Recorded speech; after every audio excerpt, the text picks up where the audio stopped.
केंद्रीय अर्थमंत्री निर्मला सीतारमण यांनी गेल्या वर्षीच्या अर्थसंकल्पात देशात 7 मेगा टेक्सटाईल पार्क उभारण्याची घोषणा केली होती।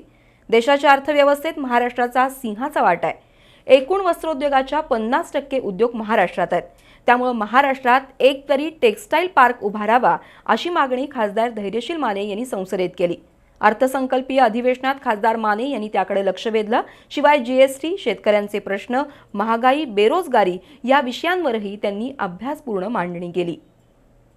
केंद्रीय अर्थमंत्री निर्मला सीतारमण यांनी मागील वर्षीच्या अंदाजपत्रकात देशात 7 टेक्सटाईल पार्क उभारण्याची घोषणा केली होती। देशाच्या एकूण वस्त्रोद्योगापैकी 50% उद्योग महाराष्ट्रात आहेत, पण प्रत्यक्षात महाराष्ट्रात केंद्र सरकारनं एकही टेक्सटाईल पार्क उभारला नाही, याकडे खासदार धैर्यशील माने यांनी सभागृहाचं लक्ष वेधलं। महाराष्ट्रात किमान एक तरी टेक्सटाईल पार्क उभारावा अशी आग्रही मागणी खासदार माने यांनी अर्थसंकल्पीय अधिवेशनात केली। देशाच्या अर्थव्यवस्थेत महाराष्ट्राचा मोठा वाटा आहे। चक्रीवादळ, महापूर अशा आसमानी संकटातही राज्यातील 1 कोटी करदात्यांनी केंद्र सरकारला निधी दिला। एकूण 2,20,000 कोटी जीएसटी रकमेपैकी महाराष्ट्राचे 48,000 कोटी रुपये केंद्राच्या तिजोरीत जमा झालेत। आता संकटकाळी केंद्र शासनानं महाराष्ट्राला मदतीचा हात द्यावा अशी मागणी खासदार माने यांनी केली।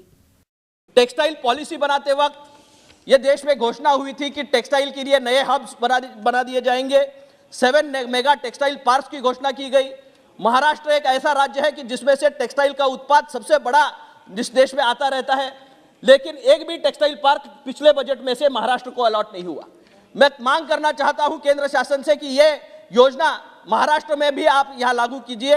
इन्फ्लेशन रेट जो यहां बढ़ रहा है, निश्चित रूप से इसका भुगतान आम आदमी को करना पड़ रहा है। इनडायरेक्ट टैक्सेस के माध्यम से हम लोग आम जनता से पैसा वसूल जो भी कर रहे हैं, लेकिन उसके तरफ हमारी जो जिम्मेदारी है उसको देने में हम लोग कहीं कम पड़ रहे हैं क्या, इसका भी विचार केंद्र शासन को करने की बहुत ज्यादा जरूरत है।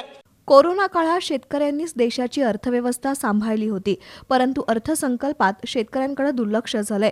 देशभरात खतांचे दर गगनाला भिडल्यानं शेती करणं मुश्किल झालंय। त्यासाठी पुरवणी अर्थसंकल्पात गांभीर्यानं विचार व्हावा असंही त्यांनी नमूद केलं।